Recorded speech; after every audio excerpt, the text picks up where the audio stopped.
Hello and welcome to another episode of Thrilos 7 International. My name's Costa. I'm joined by co-host Labros Sirmos, and we're here for a episode of Full Court Thrilos, your basketball edition at Thrilos International.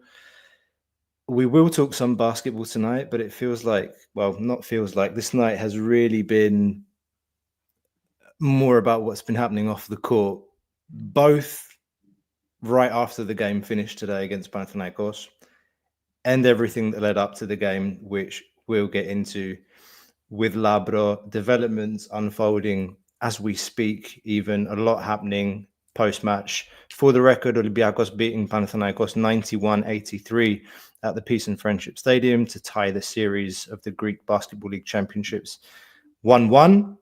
Next game is on Wednesday, 4th of June, back at the OAKA.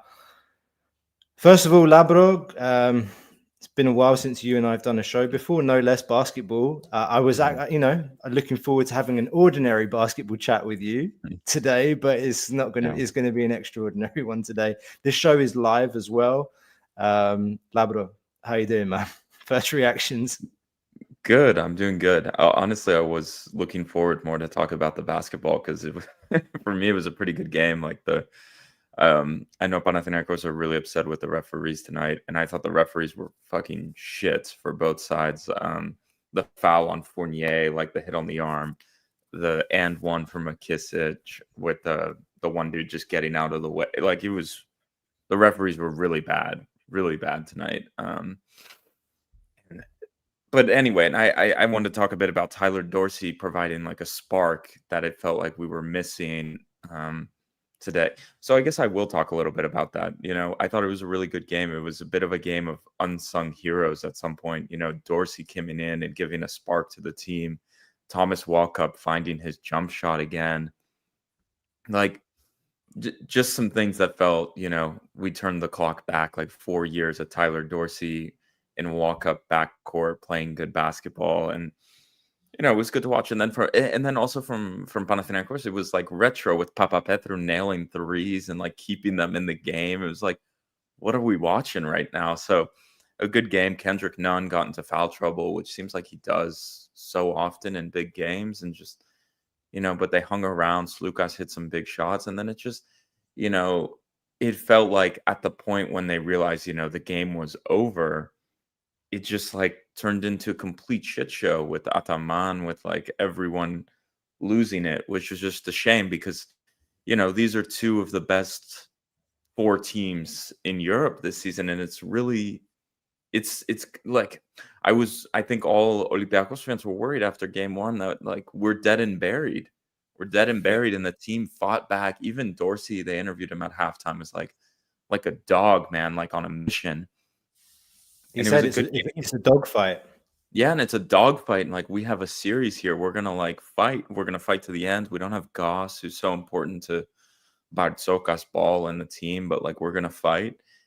And now we're in this shit show with like everything with Giannakopoulos. Like it's been years of this shit. Like years of this shit. I still remember when they almost burnt down a walkout when they were losing by 40 points, and like he's yelling and on the court and provocative, and it's just so unnecessary. But he hasn't been punished like ever for doing any of this stuff. Like he still gets to go to games. He still, they didn't really fine him. EuroLeague never did anything for any of this, and it's just like, okay, like he's just gonna keep escalating things. And I think he accused the fans of chanting against his daughter. Like I didn't hear the clip. I didn't see that.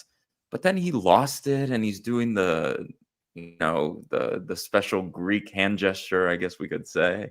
I don't even want to translate it to English, but like, so he's doing that, doing it to the fans, doing it to the presidents, going to the referees before the game even started. Like, who could have predicted any of that? He's been doing it for years. It? But if I'm a Panathinaikos fan or player, I would have like turned to the guy and I was like, this team was dead, man. Olympiacos was dead. The fans had turned on Bartzokas, the president. You're shit. The players are infighting. And like, Giannakopoulos brought us back from the grave, man. Like, people aren't talking about that really much on Twitter because I know there's some crazy shit going around. But like, we were dead. We were dead.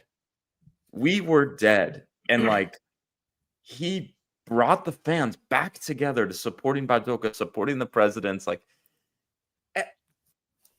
how stupid can you be? Like, if I was a Panathinaikos fan, I would say, like, why did you even go? They would have probably beat us tonight. I'm pretty sure they would have beat us tonight, to be honest. And like, they're still favorites to win the series. And he just brought us back from the grave. They brought us back against the grave. Like, and I don't know what you want to say, Costa, but like, we were so desperate that like it was like, Tyler Dorsey, get in there. Like, we need you bad. Someone who's like basically become a ghost. And he gave some good minutes, did some stupid things, but gave some really good minutes. I mean, look, it is kind of hard to talk about basketball tonight with everything that's happened. And I think that, like, man, if these finals finish properly, I really like it's hard to predict what's going to happen in the next couple of days, but maybe let's stick to basketball for now, and we'll talk about the off the court stuff as well, because we can't not. And more has happened off the court than on the court. I think you already touched on a lot of the things. Going into the game, I agree with you. I think even before the series started, call it my Agos basketball pessimism, I was pretty confident that we're going to lose this series 3-0. So, and you know, we saw the comments from Giannakopoulos going into the series as well. He actually has gone to his players and his team and said that you need to finish this series 3-0. If you don't finish the series 3-0, it's a failure. He said those words have been put out in the press in Greece, so that was very clear from their side. And even going into this game after 1-0 at OAKA, he you know, more comments coming out from Giannakopoulos in the press about you know, how we're finished, how the players and the coaching staff are you know, at each other's throats. It wasn't a good look for us at OAKA, the way that we played, the things that were happening on the bench, like Milutinov kicking off, and just the whole kind of image that the club was giving off, and the vibes coming from the team, from, you know, the Monaco game and the game at OAKA were not good. It was a team that was, like you said, kind of, you know, almost dead and buried or on life support. Dead, man. Like Moses Wright signing a contract, William Goss putting a story out of why he's not playing. He's gone. Like, Dorsey whining that he's not playing, you know, and McKissic said he's going to retire. Like, all of that going back to Abu Dhabi. All of that stuff that came out. And I mean, it's finished. I mean, you can, I don't think we're here today to kind of analyze what's happened, you know, why the debacle in Abu Dhabi. Why did we go from playing some of the best basketball in Europe up until March, you know, April, and then all of a sudden, like, again, we just completely black out against Monaco. Unrecognizable, man. Just not moving the ball. You know, the off ball movement wasn't there. Swinging the ball from side to side, like none of it was there. And then today, like you said, all of a sudden, out of nowhere, Tyler Dorsey turns up, plays around 20 minutes, hits, I think, 16 points, 5 rebounds, 2 assists, a couple of turnovers. Okay, but man, he was huge for us, and I think the first quarter was very tight, and he was the X factor. We saw some different lineups as well, and I think for the first time in a while, Bartzokas got it right with just the rotation of the team, and you saw lineups with Lee, McKissic, and Dorsey on the floor. There were moments more moments today where Fournier was playing at the 3. Which we haven't seen a lot, to be fair, this season. He's been playing at shooting guard more, and I think that also kind of unlocked, you know, it's something new that we haven't seen throughout the season, and I think Panathinaikos didn't have answers for that. Fournier was quiet in the first half, but in the second half he came out. He threw a few bombs, dropped a few threes on them, and mate, I mean, in the end, we were 20 points up at one point, and against to lose that 20 lead as we always seem to throw away lead and make it a rodeo like at the end, and we're anxious. But yeah, anyway, man, that's what else can I say about the Costa, game? I'll jump in. I don't know. Like our bigs, Militinov again really turned up. I thought faster than the games in recent past. Oh god, I'm cutting out again, aren't I? Costa, you're dropping out, so I'm going to take over. Yeah, we got some of it, but it was a bit laggy. But let me jump in. One thing you talked about that I want to talk about, that basketball-wise, and I would like to see in the comments, we have been so slow playing perimeter defense, with Fournier at the 2 and then Papanikolaou and Vezenkov. Today was a breath of fresh air that we brought some speed to the guard position. I don't know what the comments want to say, but like going the small ball approach and moving Fournier to the 3, Dorsey 2, Walkup at the 1, it seemed like our perimeter defense also was much better. We flowed much faster on offense. I think based off the roster builds, you want to play bigger. You want to get Peters on the floor, like literally historic level 3-point shooter as much as you can. Vezenkov, the MVP, who obviously had the rough games in Abu Dhabi. Like, let me just say that. So your inclination is kind of like, I want to get my captain on the floor. I want to get Peters. I want to get Vezenkov, but that just doesn't work. What really works is just going smaller, I think, and we saw that today with that lineup. I think Fournier also moves better as a 3. His ball handling isn't elite level. Like when Jerian Grant's on him and he's bringing the ball up, you don't feel super comfortable. And so getting another ball handler like Lee at the 2 or with Dorsey just felt like it clicked for people. I don't know. I also, one thing, I don't know how much you're getting this. Of course, I don't know if your connection's bad. But also, yeah, like our center play was a bit like we basically kept them in the game because we could not rebound. I remember at one point, like Eric shows a graphic that they had 15 rebounds, like 5 offensive, 10 defensive, and we had 5 defensive rebounds in the first half. It was something like that. And it's like, what the? Yeah, what I think at one point they had more offensive rebounds than we had total rebounds or something crazy. Yeah, and like, one thing I've talked about forever, like with this Panathinaikos team and our team, is like, they are not big. Even with Lesor, who's a great player, he is not a monster center. Like you have Wenyen Gabriel, who's a good defender and good rebounder, and you have Yurt7, who is just like a mediocre center for me. And it's just like our lack of ability to destroy them basically at the 5 position. It was the same thing last year with Antetokounmpo. He would come in and the guy is just incompetent. Like, I don't even know how he's a professional basketball player, but we could never take advantage of it. So we didn't have like Kendrick Nunn style, like just hit them in the paint, like go at them. We didn't have the play where it's like we had a guard who can cut past his, like a Jerian Grant, and go and attack the big and draw fouls. And like we did that a lot better.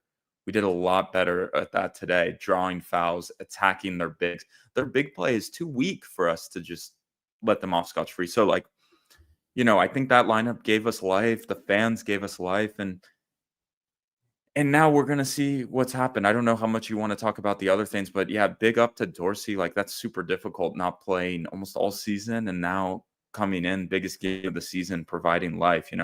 He does some real stupid things sometimes, like that 3-pointer at the end of the game. Like the guy has, sometimes you're just like, what do you got open. for brains? That open 3. He's open, but like anyone with half a brain cell is just like, hold the ball, man. They'll foul you. Like, why are you shooting a 3 there?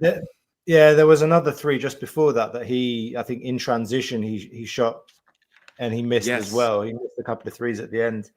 But that's him. Like he's like a form player, Sometimes he's feeling it and he just goes. And it's funny because you see him moments during the game where you feel like he's trying to go against his nature. He's like trying really hard not to shoot the ball quickly. Well, like there was a moment, I think at the beginning of the second half, like in the third quarter, where he was playing the 2 and Fournier was at the 3, and he received the ball in a wide position and he's got time, like he's open, and you think like shoot, You know, it was a good possession. Yeah. We'd swung the ball round, and he didn't take it. Like he waited, and the defender came onto him. He faked, and then Fournier was behind him. He got confused, and then I think he took a shot, and actually that was the 3 free throws that he took. But like you see, there are moments in the game where you feel like he's going against his instincts. Whereas, I mean, the guy is just a straight up, like, he's a shooter, man. But he was aggressive today. The way he was driving to the basket was like some nice floaters today, playing the ball behind the back, avoiding behind two the defenders. back dribbles were great. Yeah, and you're just like, okay, where's that been all season? That aggression, both like offensively, but on the other side of the court too, defensively, he was on the opposing guards. He did really well, and that's all. I think we all know that's a reason why Bartzokas hasn't played him as much as well, because he has that in his nature offensively to shoot too quickly, not play within the system and find the right shot. And then as a consequence, that leads to a lot of transition buckets.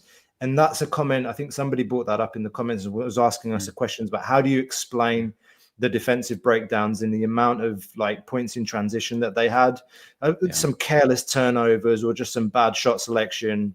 But man, but I agree. The corner 3 and the pull up 3 is basically like,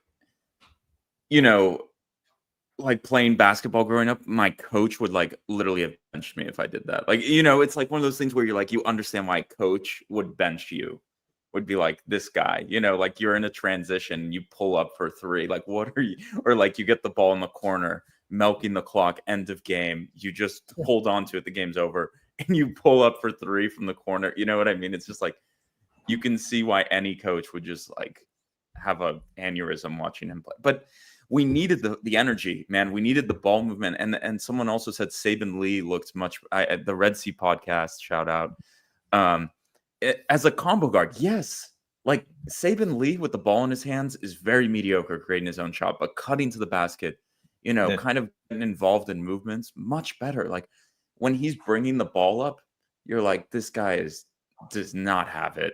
And then when he makes cuts, when he makes back cuts, his jumper's a bit quirky, can we say? Like mediocre. He's got a weird, like his shooting mechanics are weird. It's like kind of from here. Like it's like the old Sean Marion, if anyone remembers that, back in the day. But like he's good at cutting and getting open. It was just that smaller lineup gave energy where we were so slow, goddamn slow in Dubai, man, like, or in Abu Dhabi. And then in that first game, we just cannot play like that slow lineup anymore, man. With like, sometimes it feels like Papanikolaou, like with Vezenkov or with Peters, and then like the big, and you're just like so stagnant. No, you like, you know what I mean? No one's gonna beat you off the dribble, and then Walkups at the 1 as well. Like it doesn't matter who you put at the 2 guard. Like people are gonna help off of Walkup, and like you're gonna get no penetration. So that's the only way we can go forward. It's the only way we went more athletic. It was more athletic today with Lee, Shaq as well, with Lee, Dorsey, and Shaq. Yeah, man, I've been a critic of McKissic for a while. I think that he's me too.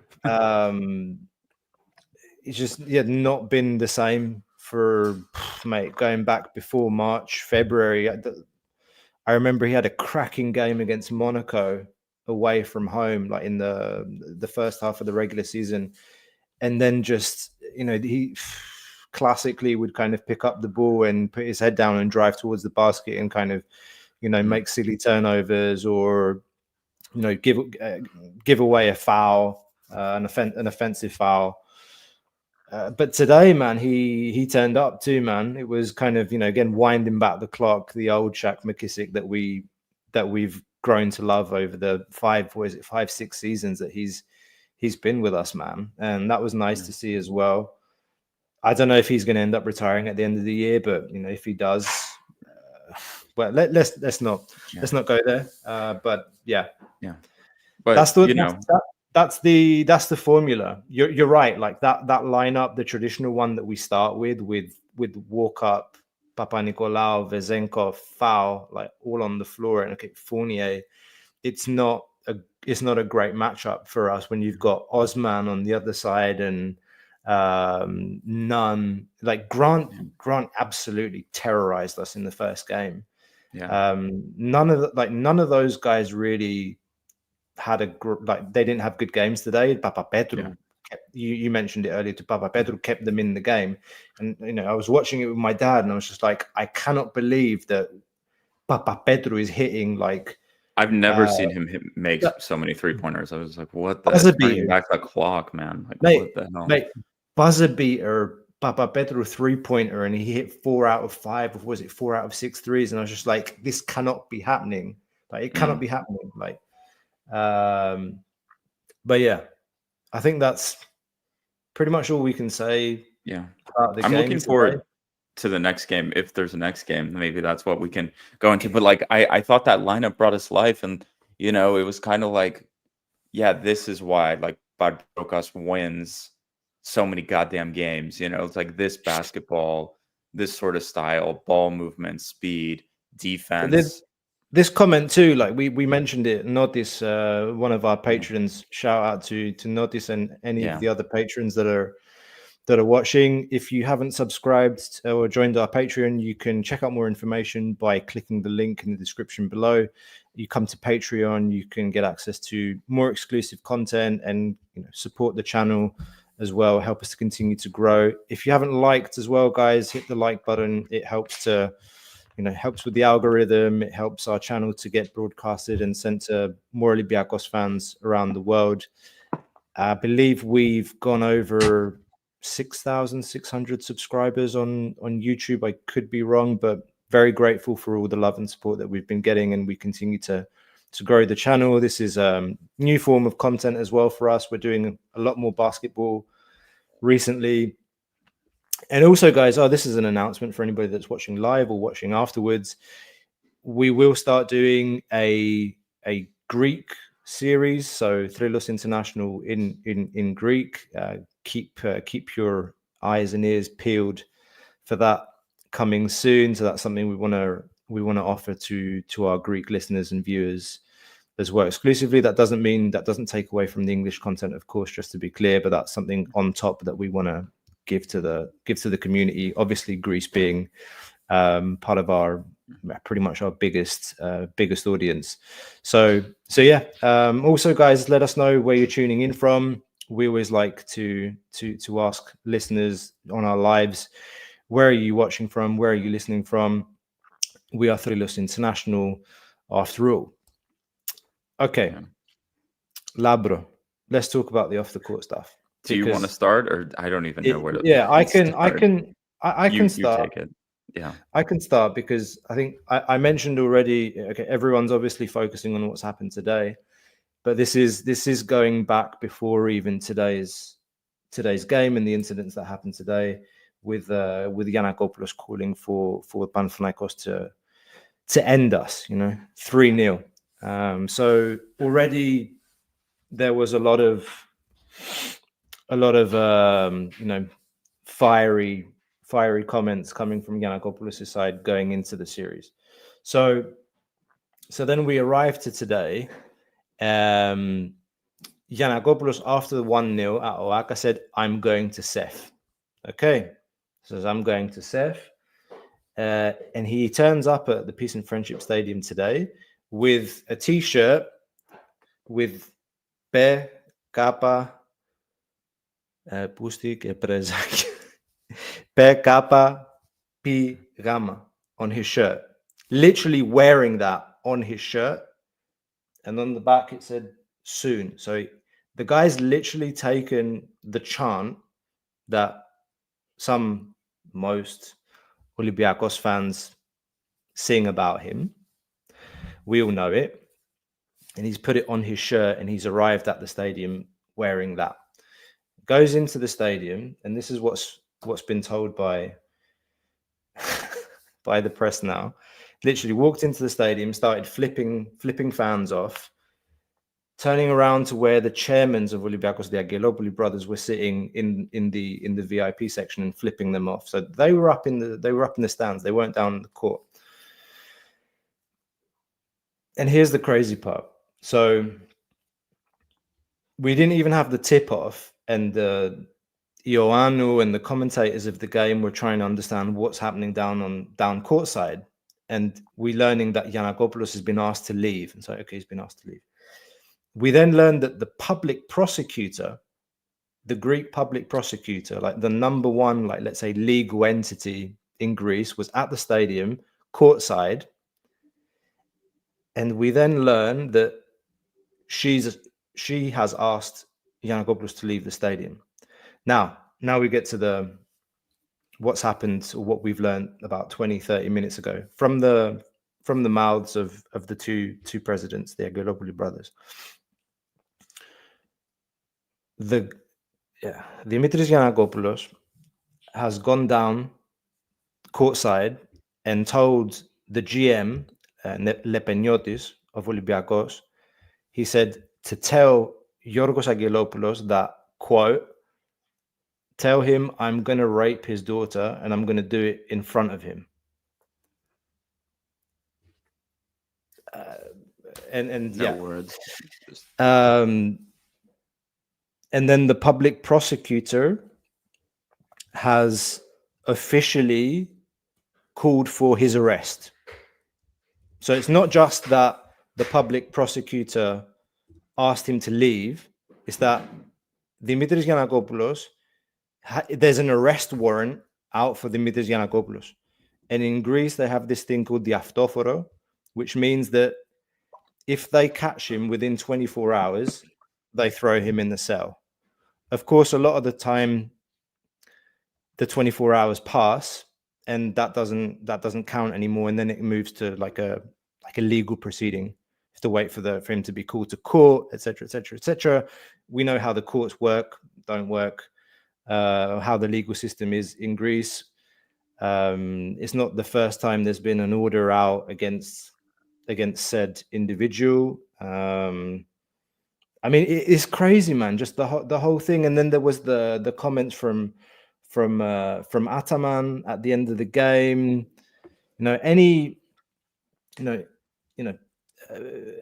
He can say what he wants, but man, at the end of the day, you're a foreign coach in a Turkish coach in a foreign country in Greece. You make the comments that you make, and you call the fans of the opposing team bastards in their own house. So they're just like raising the animosity and level of enmity and hate to new levels ahead of game 3. And just like, man, we're not even talking about basketball anymore. This is just I don't know, like I agree with every single word that the Aggelopoulos brothers said at the end of the game. It's like it doesn't even matter who wins these finals. It's beyond basketball now. Like the guy has to be punished. I'm not talking about Ataman now. It's all about Giannakopoulos, man. It's all about this guy. Like I don't know. There's more we can say. Like, I mean, what can you say about this situation? The guy is just like the perfect example of, like, and some of our followers in Greece can say, the law does not matter if you have money. Like literally, the law does not matter. You can do whatever you want. Like even the videos of him swerving in and out of traffic, going like 100 miles per hour, like 160 kilometers an hour on like at the Kyoto, and no one cares. Like the guy is swerving, he posts these videos where he's blasting music, like smoking, doing drugs, and like no one cares. The guy makes threats, the guy says crazy things, and no one cares. So it's just like, of course it's just gonna keep up escalating. The law does not matter. The law does not matter. You know what I mean? Like, okay, he's gonna get taken in. Who cares? EuroLeague has never done anything against him too. They just give him it's like what, €100,000 fine, and it's like, well, man, the guy can pay €100,000 fine. It's pocket change for him, like it does like I just think it's I don't know. It's Έχουμε και I don't μερικούς know. βλάκες στο chat εδώ πέρα. Γεια σου φιλαράκι.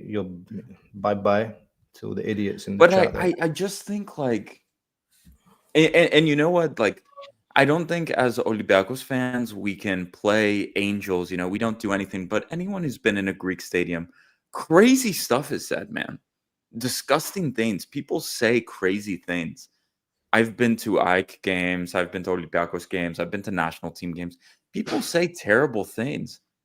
But we go to Oaxaca every game and no one protests. No, people say disgusting, horrible things to Bartzokas, to the players, to like they attacked the families of Efes players. You know, no one, you know, people just realize that this is normal. This happens in Greece and it's been kind of institutionalized. But as soon as they start losing, they bring it up. They're like, oh my God, we're the victim here. They're chanting against us and they said crazy things against us. This happens everywhere, every single game.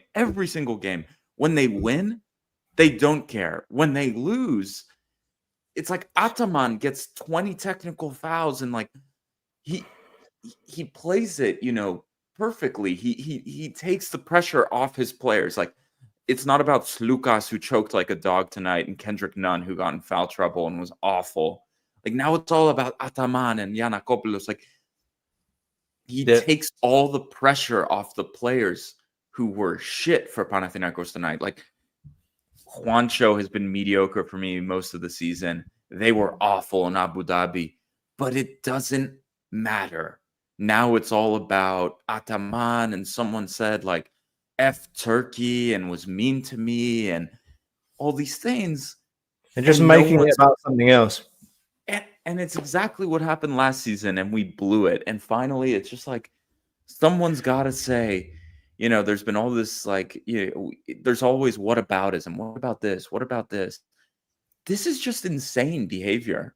It's like what is this country? This country part of the EU? This is a joke, man. Like at some point, you think to yourself, like, is this a democracy? Is this like where there's laws here?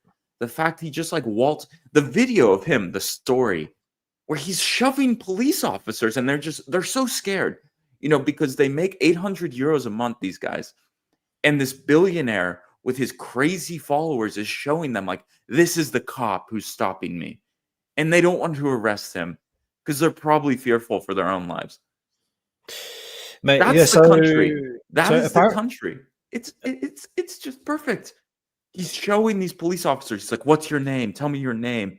Like, these are the people blocking me. And he's shoving them. And these are people who have families. They make like 1,000 euros a month.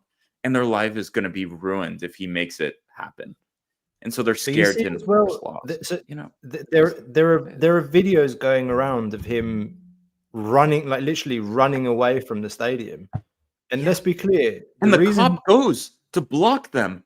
Yeah. And they basically, his private security moves them out of the way. Like in any other country in Western Europe, you did something like that, you're going to jail. It doesn't matter if you're a billionaire, you're a millionaire. No, mate, you're right. Like if you're a copper, if you're a police officer, it's not worth it for you to try. It's not worth it for you to try and stop him. But again, let's be clear. The reason why he was leaving the way that he left is because there's an arrest warrant out for him. If they'd have stopped him there, like they should have handcuffed him and he'd be in prison. But to your point, if you have money in Greece, the laws don't apply. But what is this going to take? Violence? What is it going to actually take? Can I say something? Because, like, the Aggelopoulos brothers have been getting, rightfully, to a point, like a lot of heavy criticism the last couple of days. The last couple of days in particular, like going into this game, the mood around the club after the game on was it Friday? It was crazy, man. It's like complete, like Olympiacos fans in complete meltdown. The Aggelopoulos brothers, they don't have any balls, and why don't they speak, and why don't they protect the coach? And I can agree with a lot of the things that have been thrown at them. But what they did today, I wasn't expecting. I was setting up for this show, and then I came downstairs and I saw on the TV that they're ready to say something. I was like, they never do this, so they've got good reason. They speak very rarely. And they came out and they said the things that they said. They had the public prosecutor at the stadium. What's the public prosecutor doing at the stadium? She wasn't there with her family and kids to watch a basketball game. She was there to represent the public good. Like, it's the public prosecutor, law and order. So that's something that gave me a little bit of hope today. It's like, okay, it's the first time. It's the first time something like this happens. So I want to give some credit to them, because I'm sure that they have something to do with that, or everything to do with the fact that the public prosecutor was down courtside today, because they knew Giannakopoulos was coming. He announced it right after the game on Friday. That, oh, I'm going to go to Seth and I'm going to show them, I'm going to do this. No, Magas. So, you know, that's something, man. As we know, probably nothing's going to happen in the end. He's not going to get caught within 24 hours. It might end up going into a legal proceeding, and it will drag out. And but then again, like, man, how do you go and play a basketball game on Wednesday in that atmosphere with the amount of just fanaticism and idolization of Giannakopoulos and everything that he represents? Like, I don't understand it. And I'm not saying all Panathinaikos fans are like that, or that they idolize him, or that they agree with things that he says and his behavior. I know a lot of Panathinaikos fans that don't. Like, they're like, it's a joke, man. It's embarrassing. Panathinaikos fans should be not embarrassed. It's wrong. They're generally, let me just put it this way and put aside the bullshit fan stuff. They are a massive historic European basketball club. Like, historic, man. Like 8 Euro leagues, whatever. Can we say that? And this guy is just making it a joke. It's insane. It's insane. It's literally insane. I don't know. Just maybe, and he's been greeted. He's not gotten in trouble. He's been successful, I guess. He won a Euro League. He won the championship last season. So what does that say? I guess it's fine. What? So it's a shame. Like, I don't know. The guy is like supporting Putin as well, and Russia, and all of this going. It's clear. As someone who like lives abroad or in a Western country, the guy doesn't look well. Like in I don't know, in some country they'd send a wellness check on the guy. Is he okay? Is he mentally not there? Is he on things? It's just, you would think the guy needs to, like, a wellness check. He needs to be checked in somewhere, because he's going crazy. Even his players are there warming up. They're going, "What are you doing, man? Like, what are you doing? This is not normal behavior for a human being." It's just like, no, mate, it's crazy. And he does it all the time. And actually, that's something I've always wondered. It's like, I mean, we know how it is. We know how it is. Like, I'm sure, like, they have a communications department and press people and whatever, and they tell the players, "I'll say good things about the president," and blah blah blah blah blah. It's like, honestly, how can you be a legitimate, like human being and not think to yourself, what the are you doing? So this is not normal behavior. He did it in Abu Dhabi. He was flicking off fans in Abu Dhabi where you know the consequences. They don't fuck around out there. They throw you in a prison and that's it. No trial. The law's the law. He got away with it, man, in Abu Dhabi. He got away with it. He was flicking off fans, etc. But man, I don't understand, like, how these Panathinaikos players play for him. They make Kendrick good Nunn. money and whatever, but Yeah, it's just exactly. Yeah. and their job is to play basketball, and they're playing for an organization that's historic, that has lots of fans, does well. But it's just crazy. It's weird to kind of just pretend it's normal. The way he acts, the way he says things. What human being talks to other people like that? I don't know. It's like it's very. I know in Greece things are done differently, and it's sort of like, oh yeah, I'm the boss, I'm the big guy, like goes. But the brothers said it in their press conference. They're just like, some people have told us we need to be like this and stand up and do, and we're not like that. And it's like, yeah, No. because most civilized people who work and have a Yeah. family don't do these things. Like, who Yeah. does that? I just don't understand. It's just at that point, it's like that. It's just it is not normal behavior, and it's a shame because he has a great basketball team. His coach is quite good, and it's good to watch on the court. The games are nice to watch, but it's just Yeah. the It's a two shame. parents. Yeah, it's just a shame. It's just a shame. Like, who wants to talk about this? Like, who cares? It's I mean, it's a shame because it's two colossal teams with two clubs that have spent millions, like huge budgets to put these teams together. Like the rebuild that they did last season is absolutely insane. They went on to win everything and embarrass us in the finals the way that they did last season. And on our side too, like this is one of the greatest teams assembled money wise. Yeah, we spent a lot of money this year putting this team together. And the fact that we can't just, I'm not saying like NBA style kind of popcorn, clap, sit and watch the game and civilize. Like we know we like the atmospheres in Greek stadiums, we like the passion, the fire. But the fact that we just can't sit and watch a series that, the pinnacle like of the season, we can't enjoy it. Just basketball with none of the fanfare. We've managed to kind of cut it out of Greek football. I was going to say the same. It's gotten a lot better the last couple of years. Like the whole there's still the behind the scenes like Idriga kind of stuff, but this stuff in basketball is ridiculous, man. Like you genuinely you sit down as a basketball game, you bloody enjoy it. It's like the tension and the swing of emotions, everything that you want in basketball finals in these games. And the games themselves last season, they all went down to the wire. They were all like one possession games. And they did a massive turnaround from 2-0 down to beat us 3-2.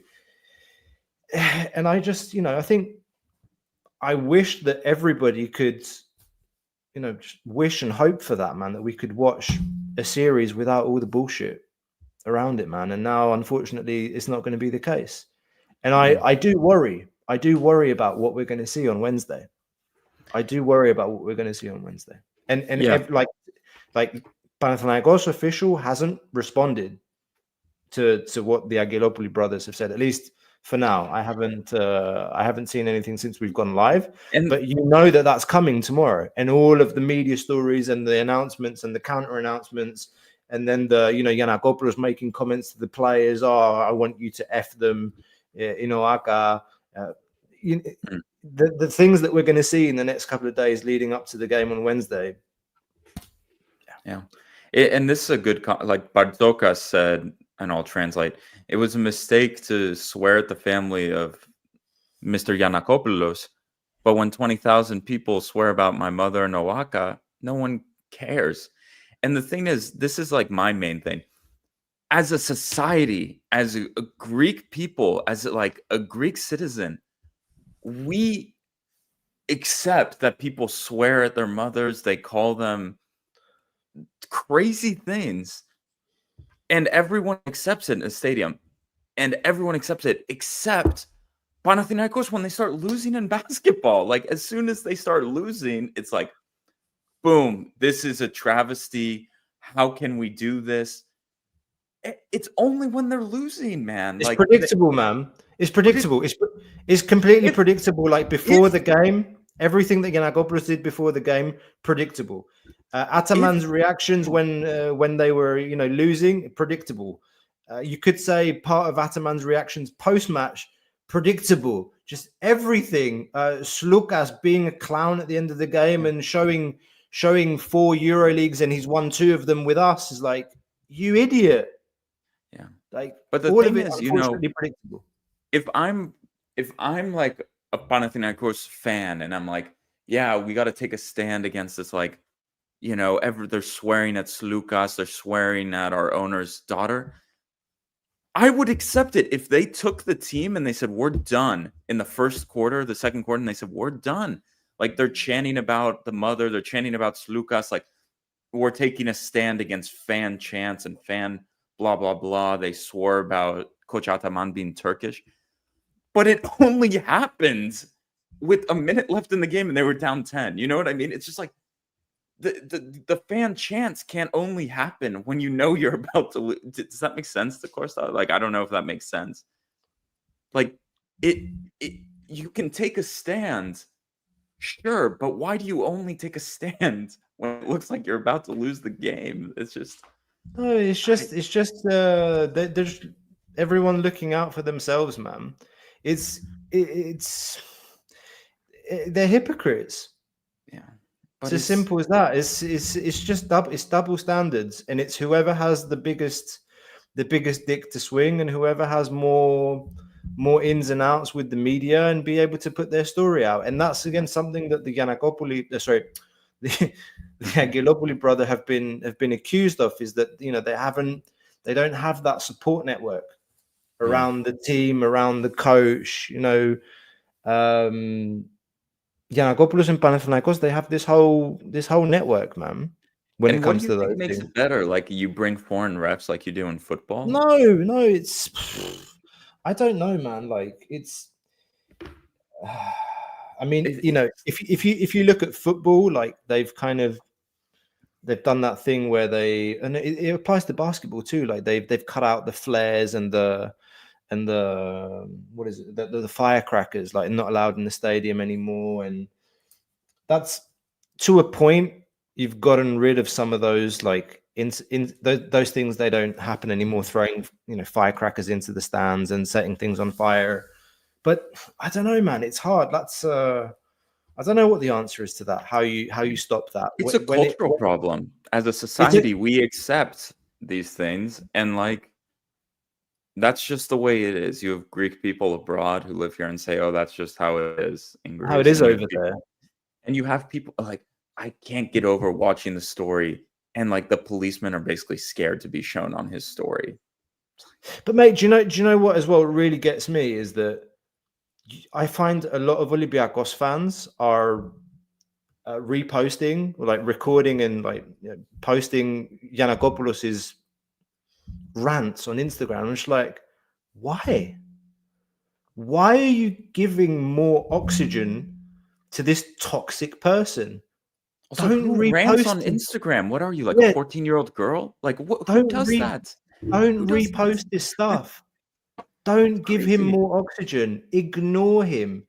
And did anyone see him? Like, he's sweating, like he's played a full game, selfieing himself as he the yells guy's at got people. like hair in his eyes, like the way that he just walks around. Like any other country, they'd be like, we need to like get this guy into a hospital.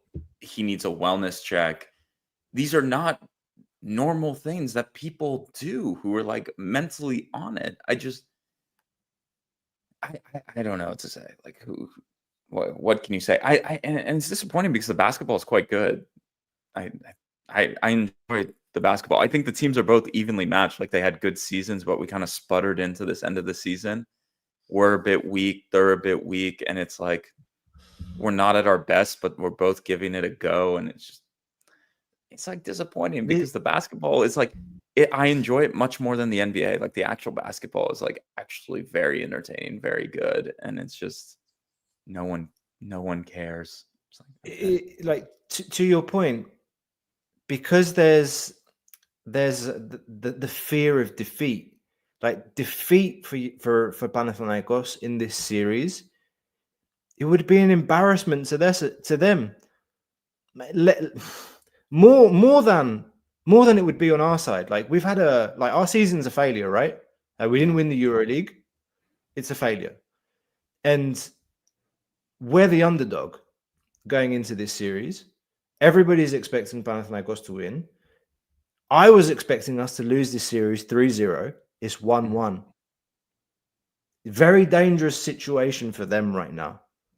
Because if this turns around, if by some mini miracle we win this series, this one is going to be the biggest to Panathinaikos ever. But it's and brutal, they don't want it. And to your point, they don't want the series to be only about basketball. Because if they make it more than basketball and they involve all of the fanfare behind the scenes, the stories, they make it about off the court stuff, then they take away the focus from the basketball and they make it something else. They play with the minds of the players, and we're playing their game. But yeah, and people aren't talking about the game, man. Which Kendrick Nunn makes Karl Anthony Towns proud with his shit fouls. The guy is so lazy, and he just hacks people and gets into foul trouble. Like, if I was a Panathinaikos fan, I'd be ready to smash the TV with his lazy defending. He just slaps people and gets a foul. It's like, what is this guy doing? He gets into foul trouble, and he's pouting, and it's just like, I that's the MVP, man. You want the guy to step up. And now no one's talking about Kendrick Nunn committing stupid fouls, shooting poorly, and just being mediocre. You look at the guy. You look at the guy and his reactions, and just the guy feels like he's, I don't know, man. He feels like he's Jesus being betrayed by Judas or something, going off the court when he's in foul trouble. And it's just mate. Every time he just feels like it's a massive injustice against him when he gets called for a foul. And I agree with you. Look, a lot there's shitty calls on both ends. That Fournier foul on the layup was he literally slaps his arm down. It was what are we? Even the defender, I forget his name, the mediocre player who played in the NBA. Yes. Looks at the ref and he's just damn, I caught him, and then they don't call it. It's just what are we doing here? Yeah. And I'm trying to think back, we had more free throws today because here we go. We're going back to the conspiracy, because they are undersized at the 5, and we were penetrating their guards because we were playing quicker and had better ball movement. And it's this huge conspiracy, and they had less fouls because we're bigger at the 5 and we played better perimeter defense. And then we had we have a large center defending the rim. And it's why aren't we getting the fouls? Why aren't we? It's there's no logic to basketball sometimes. And it's just yes, there were some shitty fouls, man. It's Greek basketball. In the NBA, there's shitty fouls too. And it's just I don't know. I don't know. Just bringing up Alex's comment. Imagine if they lose next game, or by a miracle we win on game 5, they're going to go crazy and break their whole stadium. I mean, sure, man, if look, game by game. But I think if we win the next game, then surely we would. Yeah, we want to finish the game at Seth. They're weak, man. They're really weak. Lucas is have been a shell of himself too. It's he can say how many EuroLeagues he is, but he's on the wrong side of 30, and it shows, man. It's Jerry Grant has been incredible for them, the second half of the season. Yeah. And without that guy, they'd be in fucking trouble. Mitoglu's given good minutes off the bench. Chetty Osman and Jerry Grant have basically just been keeping that basketball team afloat, man, because Juancho has been mediocre. I think Juancho has some injury or health issues. Anyway, but what I'm saying is just we are both weak right now, in my opinion. Watching them and watching us, like at the peak of EuroLeague, what we played like and what they played like, we are both not there, in my opinion. No. And it's kind of like both sets of fan, because they didn't even didn't even go into like third gear with them. They were just like fucking around with them essentially and beat them. Monaco did similar to us, and it's just like these are two teams that are sputtering real hard. Now they've got all this off the court stuff. What's gonna happen? You know what I mean? 1-1. It's a best of 3 now, so let's see what happens. Let's see what happens. Best of 5. Yeah, but best of 3 now with both games done. So here we go. Yeah. Well, I do like how we've gone from talking basketball to off the court stuff, and now we're talking basketball again. I think it's good, man. I really think. I still think they're the favorites to win the series, of course, because they have the game 5 at home.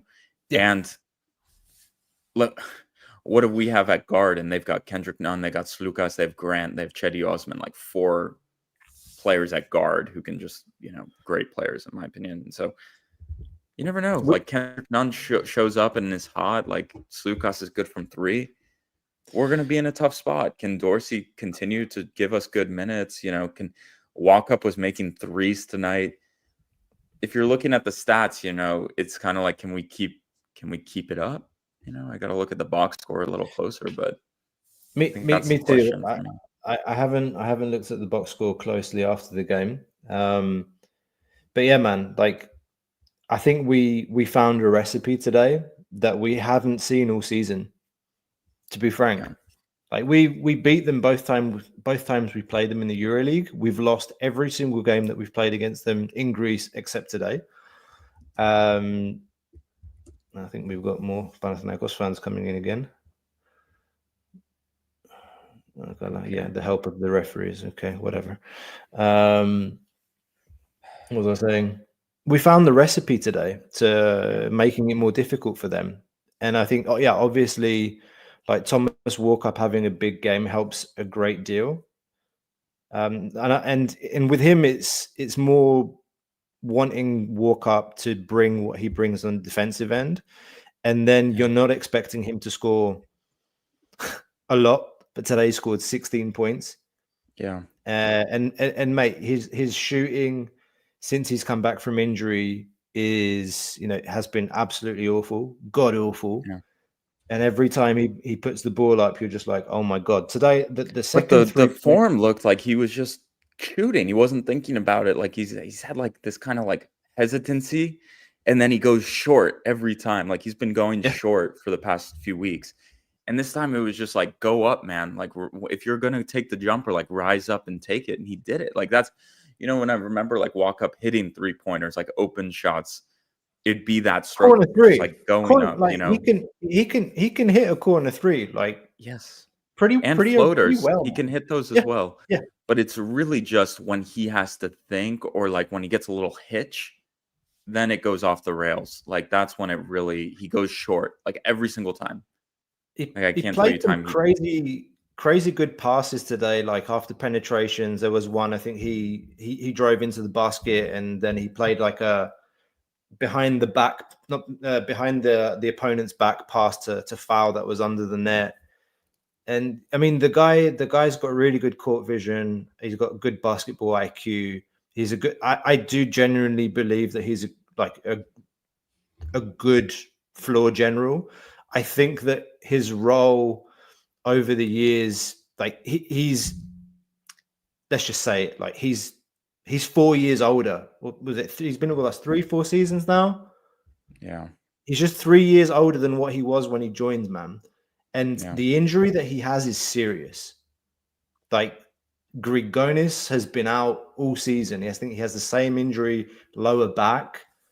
And that's maybe something that's of it, like, it's contributed to him and his play since he's come back from injury. I think he's been rushed back. I'm pretty sure the guy's probably playing with injections right now. So I think, those are things that we don't, fans don't always consider. But yeah, man, you need that version of Thomas Walkup in the next game, in the games to come. I don't know if he can. Maybe it's too early to talk about his role in general. Funnily enough, Takis Tukalas made a comment about Walkup on his show the other day, apparently, which I found very, I agreed with it. It's like, especially this season, like Walkup has been called upon to take on a role both this season and even more so last season. We had a lot of the ball and you're expecting him to take shots. It's like, no, that's not why you have him on your team. That's not what you want his role to be. I don't think that he shouldn't be our number one point guard, but I think he's a great player to have on the team, man. And somebody to come off the bench, give quality minutes, like chase down opposing threats, like Nunn or whoever the number one like attacking option is on another team. He's a great player to have, man. He's not a player that you want when Otankei Bala, when the game's on the line and you want somebody to go in and take it by the scruff of the net, hit a big shot. He's absolutely not that type of player. Yeah. So just have to value him for what he is, and just also be aware of what he's going through, like with his injury as well, and what he's giving. Because I'm pretty sure otherwise he shouldn't be playing, man. He shouldn't be playing. Yeah. I'm going through the stats too. I'm looking at the stats. Like Yurt 7 and Hernan Gomez both 4 offensive rebounds, 3 for Hernan Gomez. Like that was bad. But like I'm looking, you wonder why Panathinaikos lost tonight. Like if Papa Petru isn't hot from 3, man, they lose by 25, man. Yeah. They lose by 25. He hit 4 threes, didn't he? Yeah. Kendrick Nunn barely got into double figures. He went 3 for 10, man, for your MVP. And I think most of his points came in the fourth quarter. Yeah, you're not going to win games, man. You're not going to. It's basketball simple sometimes. Like you can complain about. I see there's a Panathinaikos fan complaining about this. Yeah, that one foul, like that phantom foul that McKissic won on the guy, which was not a foul. Clearly not a foul. But there's also the shitty call, no call on Fournier. There's other shit. Like, so it's just the reality is, and anyone who knows basketball goes look at the box score. When Kendrick Nunn can't get over 10 points, Osman's under 10, Hernan Gomez under 10, Grant has 5. You think you're going to win a game with Papa Petru scoring 16 points? Like, you know what I mean? It's just like, just go look at the box score, man. It's like, they had nothing going. If they weren't good on the offensive boards as well, they're not even in the game. They're not even in the game. We gave them too many second chance opportunities. Like, it shouldn't have been close. It shouldn't have been close, to be honest. But anyway, who cares at this point? So it's going to be interesting how they respond. Like Kendrick Nunn, awful tonight. Like needs to be better. Like needs to be more careful. Why is he fouling so easily? Why is he just reaching so lazily? If you're a Panathinaikos fan, like who actually thinks about basketball, that's what you're worried about. You're worried Hernan Gomez went minus 16 while he was on the court tonight. It's really bad. Really bad. Like, is Papa Petru going to make threes next game? No. So, if we're thinking about basketball, those are the things like I would be thinking about. You know, you hope Nunn bounces back. You hope some of these guys bounce back next game. But, yeah, we'll see. Is also, again, I want to repeat. But this guy, here we got Ghost 19. What do you think when Nunn has 3 fouls in the first half? Because Kendrick Nunn is a lazy defender and reaches in too much, man. Like, let's go. Can we go and look at the fouls? All of his fouls are basically because he's too lazy defensively and just reaches across. And when, like, the guy is a very mediocre defender. Like, he's just, or not mediocre, he's just lazy, you know, and he commits easy fouls. It's literally, he's like a guard version of Karl Anthony Towns. Like, if there's Knicks fans who are watching, like, it's just the same shit. Being lazy on defense and reaching. They're gonna call fouls on you. But anyway. It's the story of Kendrick Nunn. Did the same shit in EuroLeague, man. And I think he's a great player, but he's so lazy on defense. Like, as a basketball fan, it's just like, what the fuck is the guy doing? he's killing himself with these stupid fouls. But anyway, yeah, that's my rant about Kendrick Nunn, who Costa, I think is a great basketball player. I think he'd be playing in the freaking NBA if he wasn't such a lazy defender and made better decisions. But I think he's the best attacking player in Europe right now. yes, I think there's no doubt in no doubt in my mind. yeah. But when he gets into foul trouble because he does stupid shit like he did in Abu Dhabi, what do you say? Like, what was he like attacked then too? No, he's just a lazy defender and reaches and commits terrible fouls. It's like the story of Kendrick Nunn defensively. But anyway, he's a great player. But anyway, there's a reason he's not in the NBA. He can't stay in front of guards and commit stupid fouls. No, but that's why they play him with Jerry and Grant. Like, don't get me wrong. And with Osman, Osman's a fantastic defender. He's got a great 3-point shot. He's got good rhythm. He's got like an NBA body. The guy's NBA finals experience. The guy's class. Osman, a great player. If you could teach Kendrick Nunn how to play defense, we'd have real problems. Like, but to your point, if he had that part in his game, then he wouldn't be playing in Europe. Yeah. And yeah, man, they're all laughing because they see it through their binoculars. Like, why are you always right, and why do you think we're always wrong? Watch the basketball game, man, and watch the basketball game on both sides, not just from your team. It's like, fine, support your team, we'll support our team. But just like, if it's a foul, it's a foul. There were bad calls on both ends of the floor. For God's sake, man. Anyway, we'll see. About and then the foul of Dorsey gets hacked on the arm when he's trapped in the corner, and it's like Ataman loses. That was in front of the ref, and I remember that. It was Nunn also kicked his leg out after he'd hacked him, and everyone was laughing on the bench. Like, what are you laughing about? What are you laughing about? Are you clowns? Like, what are we talking about? We'll see. Anyway. I'm looking forward to the next game, honestly, because the basketball's good. That's what I'm looking forward to. The NBA playoffs have been a bit of a snoozer for us in the US. So it's Pacers against Oklahoma. Yeah. If you want to see laughing about fouls, go come down to a bar and watch Shai Gilgeous-Alexander play 48 minutes in the NBA, man. Like, talk about fouls that are laughable. Like, let's go watch the NBA finals, man. Let's tune in and enjoy that. That's gonna be awful. Jesus Christ. So. Since we brought that up, who have you got winning it in the NBA? Oklahoma. It's not even gonna be close, man. Like, they're too good. They're too deep. They got too much talent. Okay. Is that a betting tip for anybody that's watching now? No, I think it's like obvious, but who knows? Like, the Pacers have a really good team. Halliburton's done well. Like, Miles Turner's turned into like a very good big as well. It's just they have the depth and they can play different. They can switch it up, like the Celtics did last season. They have so much, like, they can go small, they can go big, they can go length, they can go, you know what I mean? They have Aaron Wiggins on the bench, one of my favorite players. Just, that's the thing with Oklahoma City. They can match and play however they want. They can find adjustments. They can make matchups work. And so it's what they've done all playoffs. And so I don't see that changing. They may lose a game or two, but I think they'll win. So should be good basketball at least. We'll see. I got one more question for you before we go. Tell me. Where's Giannis Antetokounmpo going to be playing next season? Oh, God. Is he going to ask for a trade? That's like what I wonder. Is he going to... We're going to see. We're going to see. I don't know. Maybe Brooklyn. That's what they said.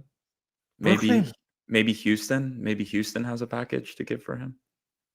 That's what they're saying. Correct me if I'm wrong. Houston play Western Conference, right? Yeah. Yeah, so there's all this talk that he wants to stay in the East because the West is super competitive, right? Yeah.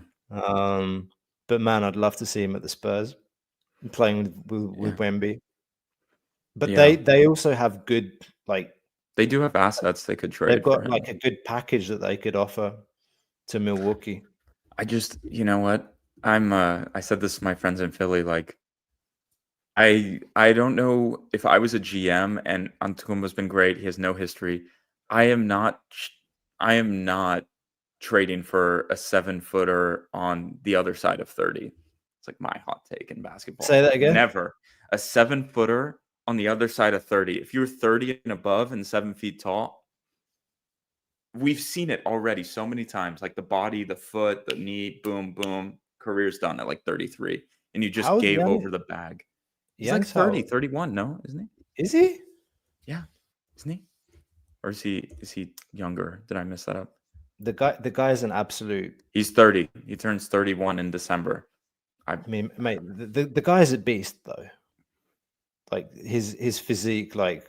Well, I'm telling you, Costa, like if I was a NBA GM, I would not trade for 7-footer. You're not trading for Giannis when he's available, when you've got assets to give and you want to win a championship. Put him next to Wemby, like. But with if you're Wemby and you're the Spurs, you want to trade them. I don't know. Look at OKC, man. Like with all the assets, they didn't trade for shit. You know, they built and then they acquired free agents. Like team's good that way. I don't know, man. Yeah, maybe it's just me being selfish. I mean, I'm not a Spurs fan or whatever. Just the thought of Wemby and Giannis and then De'Aaron Fox and the other guy, was it Rookie of the Year at Castle? Was it Castle? No, it Stephen Castle, was it? Was it? Yeah, it's Castle, that right? guy. Yeah. Yeah. No, okay, we've attracted a lot of Panathinaikos fans tonight. Apparently, if we go to Greece, Greek basketball is not popcorn and cheerleaders and other American bullshit. It is war, Costa. It is war. Okay. Yeah. It all is down. You know what? That says everything. So it's like it's. You know, it all comes down. No, it's basketball. It's a sport. Exactly. It's a sport. Did Steph Curry drain the 3 over those Serbians to send them home crying? It's basketball, baby. It's basketball. It doesn't matter. Ball's played with 2 nets and a ball, and that's it. Anyway. I'm excited to see, and Ghost, I'm excited to see Panathinaikos play. I want to see if Kendrick Nunn can show up. It's been a few months. Is he going to play defense? We'll see. Is he going to foul? Probably. Let's see. I'm excited to see the next game. I'm excited to see this new look of our team, you know, this kind of like revamped, wounded team going out there and giving its best. Let's see. Surely we see more of that, like what we saw today with the rotations and Dorsey has a little bit of that, like Isaiah Cannon, like, is this going to backfire on us miserably, or is this going to like drive us to win attitude, you know? Is that kind of like, you know, this guy's going to be awful? The guy's on a €1.5 million contract, man. Like I had like, and okay, we don't always need to talk numbers, but numbers are important here. Like when you look at budgets and salary cap coming in, etc. It's like it's a lot of money, and the player just has not been there this season for whatever reasons. Like there's been a lot of talk about off the court drama with Dorsey as well, which we don't need to go into here, but yeah, man, I hope to see more of the same kind of level-headedness. And I think Bartzokas had a cool head today. He was like reacting to things in the game. He was making those in-game changes, putting in foul when we were on defense, putting Peters in when we were attacking, and switching those two in the fourth quarter. So yeah, I hope to see more of the same in that respect. It was, well, let's see what adjustments Ataman makes. Yeah. And let's see if we see a game at all on Wednesday and what we see. Let's see what tomorrow brings. What bullshit. Anyway. Always hope that cool heads prevail, but then when we see some of the comments in here from Panathinaikos fans, it's not basketball, it's war. Good luck. Good luck to everyone involved, and let's hope for the best, I guess. Yeah. Anyway. We'll see what happens. Oh, God.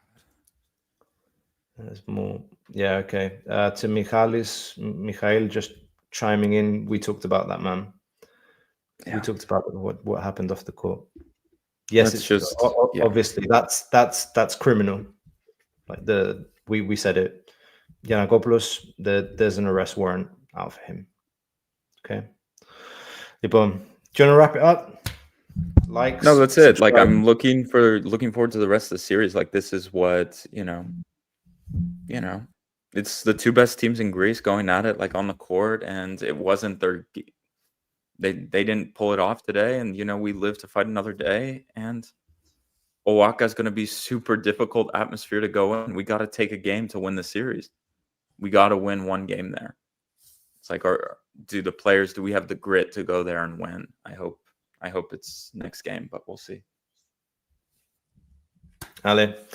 So next game, 4th of June. That's Wednesday at 9 o'clock Greek time, 8 o'clock Central European time, 7 o'clock UK time, and that will be, what time is it your end?